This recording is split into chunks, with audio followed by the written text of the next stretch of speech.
Surge, acho que, uma espécie de um início de um outro ciclo dentro do meu percurso, considero eu, porque eu até em 2015 ainda trabalhava muito como assistente de encenação do Rodrigo Garcia, um encenador e dramaturgo argentino. Fui assistente dele durante 11 anos. Isso permitiu-me conhecer diferentes contextos de programação. Nós circulávamos um pouco por todo o mundo, por festivais, por teatros, por bienais de arte também. Ou seja, os contextos eram muito variados e sempre me foi interessante muito discutir e pensar um bocadinho esses diferentes contextos de programação, em diferentes culturas também, diferentes regiões de cada país. Foi sempre muito interessante para mim, muito estimulante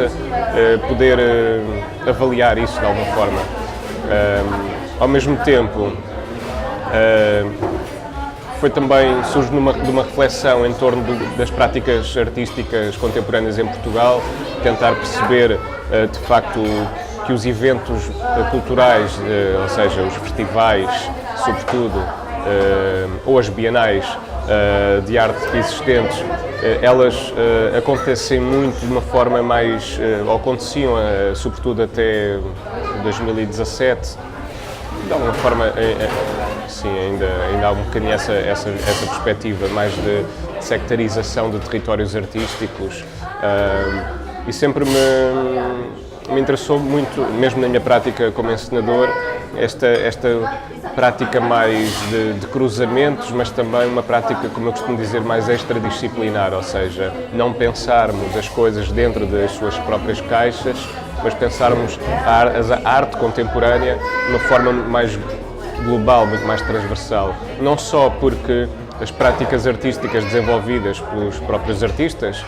têm vindo a criar esse contraponto de risco, de experimentação, de linguagens que saem fora do seu próprio campo de especialização. Acho que isso é uma reflexão também do nosso próprio tempo, da nossa sociedade, seja se falarmos de migrações ou falarmos de mesmo a arte criando uma espécie de contraponto para as situações mais extremistas a nível político. Ou seja, acredito que nós conseguimos sempre nos campos artísticos pensar as práticas artísticas como um contraponto, quase como uma bolsa de oxigênio, digamos assim, para situações em que, como as atuais, muito mais de fechamento, portanto, de fechamento a nível de fronteiras, a nível de políticas de migração. E isso é muito interessante pensar como é que os artistas, seja sempre esse olhar como de espectador, que me interessa muito também de alguém que analisa, que investiga, de perceber que essas práticas artísticas não estavam a corresponder, digamos assim, às práticas de programação. Seja os festivais ou os teatros, ou os museus, continuam de alguma forma a fechar muito dentro dos seus campos de especialização, e aqui a proposta da Boca era que nós pudéssemos trabalhar com diferentes territórios artísticos dentro do mesmo contexto de programação.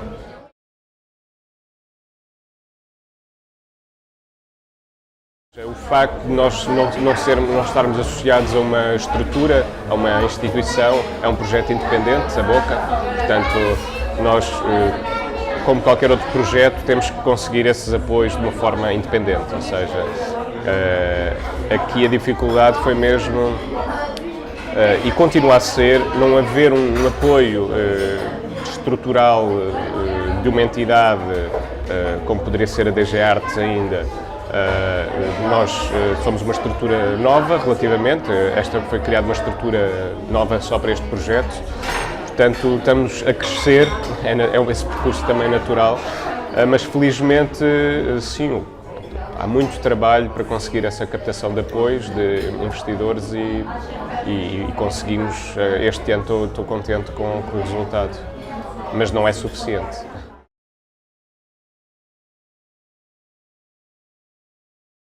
Foi muito interessante, eu acho, até porque em 2017 a Bienal aconteceu, a Boca aconteceu em 2 cidades, em Lisboa e Porto, agora em 2019 vai acontecer em 3, portanto já há aqui um passo à frente para uma outra dinâmica que gostava de propor, de trabalhar cidades diferentes, de propor outros diálogos entre cidades e regiões, mas em 2017 foi interessante verificar basicamente que aquilo que tinha pensado ou tinha projetado é concretizável e cria dinâmicas de facto que acrescentam alguma coisa, portanto, ao panorama artístico, não é? O facto de nós trabalharmos de uma forma igual entre museus, teatros ou galerias, ou uma discoteca, ou seja, espalharmos artistas por esses diferentes contextos, reconfigurarmos as linguagens ou as obras dos artistas só por essa deslocação para um espaço que não é o habitual, propormos a artistas para criarem obras novas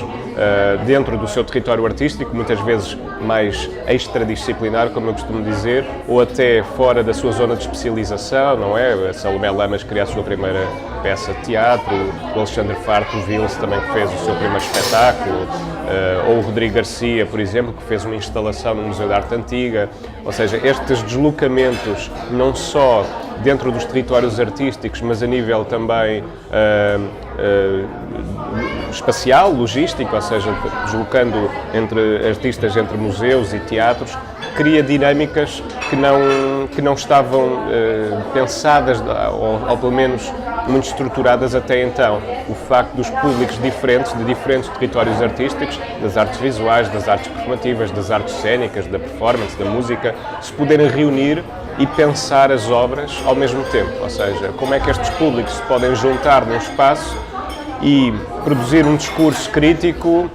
em torno daquela obra, mas também o que é interessante aqui é não só possibilitar esses encontros de pessoas diferentes, de diferentes backgrounds, mas como é que as próprias obras em si, elas se insuflam de novos discursos, não é? O que é que alguém proveniente das artes visuais pode pensar sobre um espetáculo que está a acontecer num teatro, ou seja, qual é a sua visão, as suas referências serão necessariamente diferentes de alguém que trabalha em teatro ou em música, por exemplo. Ou seja, aqui o desafio é sempre como é que nós podemos fazer estas misturas e pensarmos a arte, sobretudo, de uma forma muito mais transversal e muito mais global. A arte contemporânea, não com essas sectarizações que são habituais.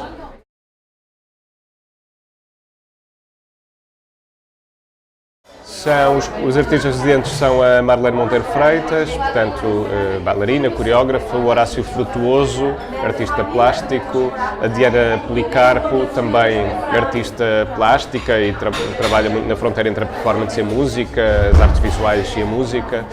e o Gerard Kelly, são 2 coreógrafos, artistas plásticos norte-americanos, que apresentam o seu trabalho pela primeira vez em Portugal e com quem nós queremos também manter uma relação ao longo de 2 anos. Com estes 4 artistas residentes, à semelhança da edição anterior, ou do biénio anterior, porque eles são residentes num biénio 19-20, precisamente nós decidimos estar próximos e acompanhar os processos de produção e de criação destes artistas de uma forma muito mais produtiva, de alguma maneira, em que nós podemos interferir, ajudá-los ao máximo dentro das suas necessidades. Nós podemos também fazer a circulação nacional e internacional das suas obras, e são artistas que basicamente tento sempre que sejam dentro de territórios um pouco diferentes, mesmo a Marlene Monteiro Freitas sendo ligada à dança, uma artista das artes performativas. Ela vai criar a sua primeira instalação artística, que vai ser apresentada no Mosteiro São Bento da Vitória, no Porto, pertence ao Teatro Nacional São João. O Horácio Frutuoso, aqui neste caso eu propus-lhe criar uma obra, mas para o espaço exterior. Vai ser apresentada, são 3 esculturas, instalações para a Estufa Fria de Lisboa. A Diana Policarpo vai continuar a sua pesquisa em torno da compositora Johanna Bayer, uma compositora que esteve basicamente apagada da história durante mais de 70 anos, e que ela vai recuperar agora uma obra política que nunca chegou a ser realizada e vai trabalhar isso através de uma instalação artística, instalação sonora, aliás. Ou seja, é interessante pensar como é que a escrita e uma ópera, uma encenação, que supostamente é para ser vista de uma forma mais material, não é? Ela vai trabalhar lá apenas esse lado da imaterialidade, ou seja, através do som. E finalmente o Gary and Kelly vão apresentar uma nova performance, vai ser na Galeria Oval do MAAT, que se chama State Of, que gira em torno do pole dance, e que vai questionar, enfim, as identidades nacionais e as identidades de género. Eles trabalham com um especialista de um subgrupo, digamos assim, do pole dance, um subgénero, aliás, que é o Subway Pole Dance, ou seja, o pole dance que se pratica nas carruagens de metro dos Estados Unidos da América, sobretudo na região de Nova Iorque.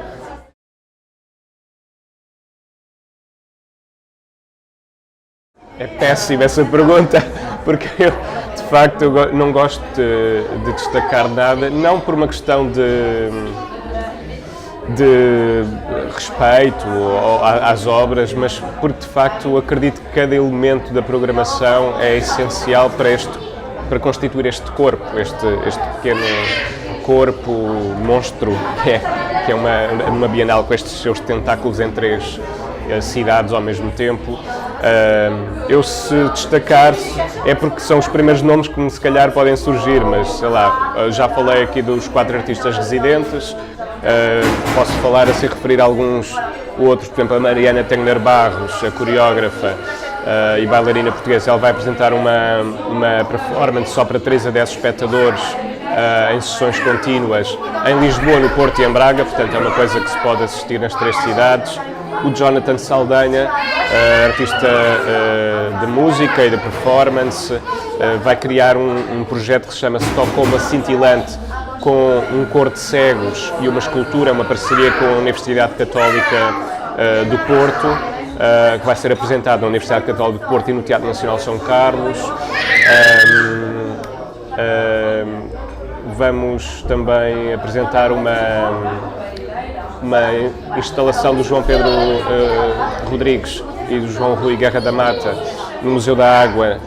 que pertence no reservatório da Patriarcal, que pertence ao Museu da Água,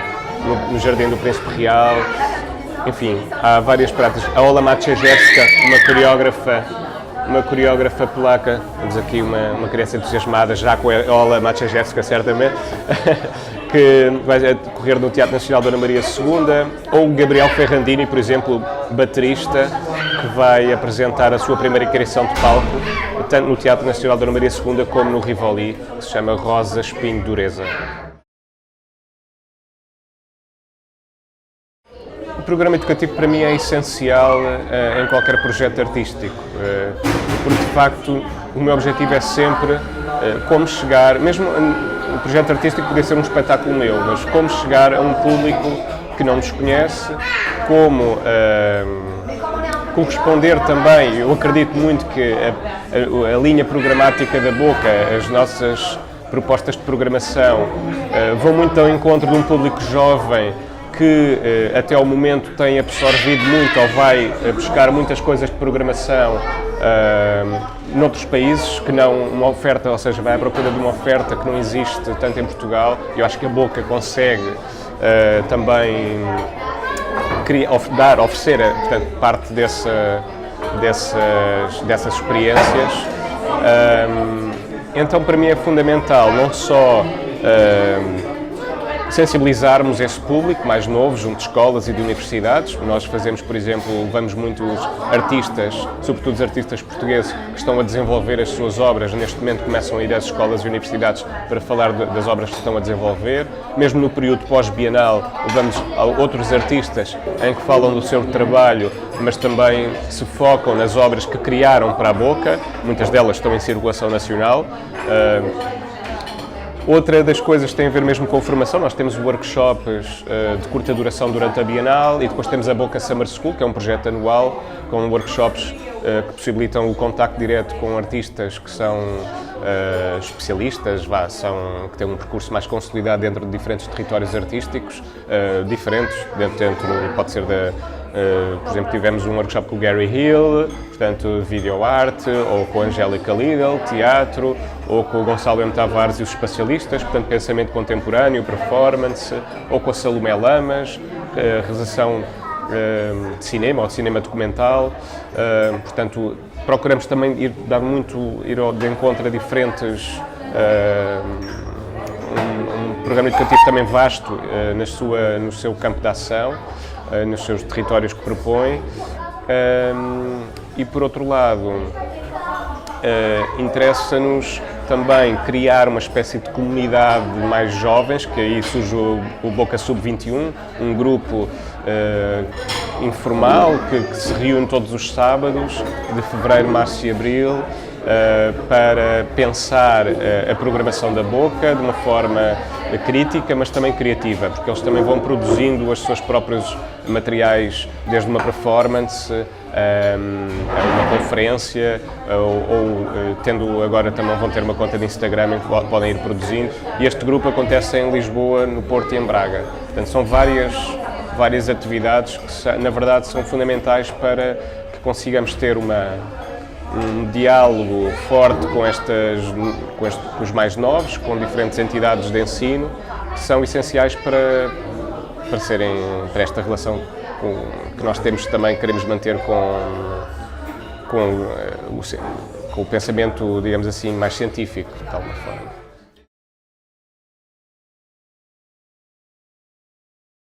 Eu acho que esta Boca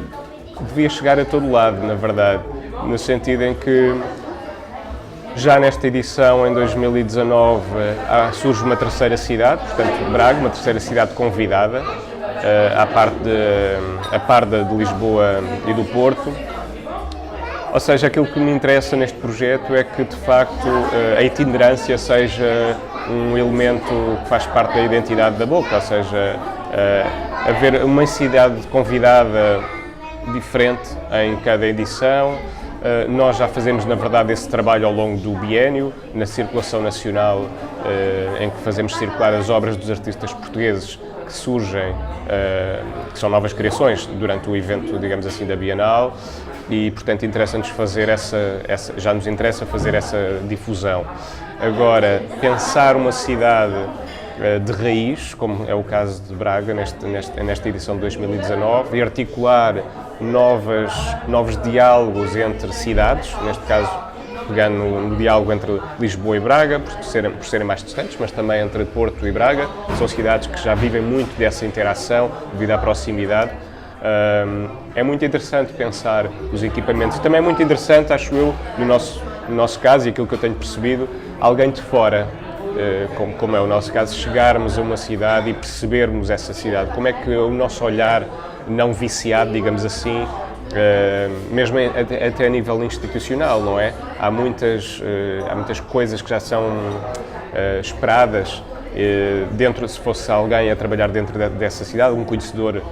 absoluto dessa cidade, e aquilo nós podemos aportar também uma certa frescura, uma outra dinâmica. Por exemplo, na cidade de Braga, só fazendo este exemplo, nós criamos uma ativação ao longo de 3 semanas, uma ativação de uma programação que é muito diferente daquela que é habitual na Casa dos Crivos, por exemplo. Então, basicamente, interessa-nos sempre que a Boca tenha esta dimensão, de facto, nacional. Não é uma Bienal que pertence apenas a uma cidade ou outra, portanto, ela já, como ponto de partida, pertence a 2 cidades, Lisboa e Porto, mas não se restringe a essas 2 cidades. De facto, ela tem uma dimensão muito mais nacional. Queremos que as pessoas criem esta empatia connosco, com a sua programação, que nos vão acompanhando. Há, nomeadamente, ciclos de extensão ao longo de 19 e 20 que vão existir, criando a Boca em outras cidades, em espaços muito curtos temporalmente,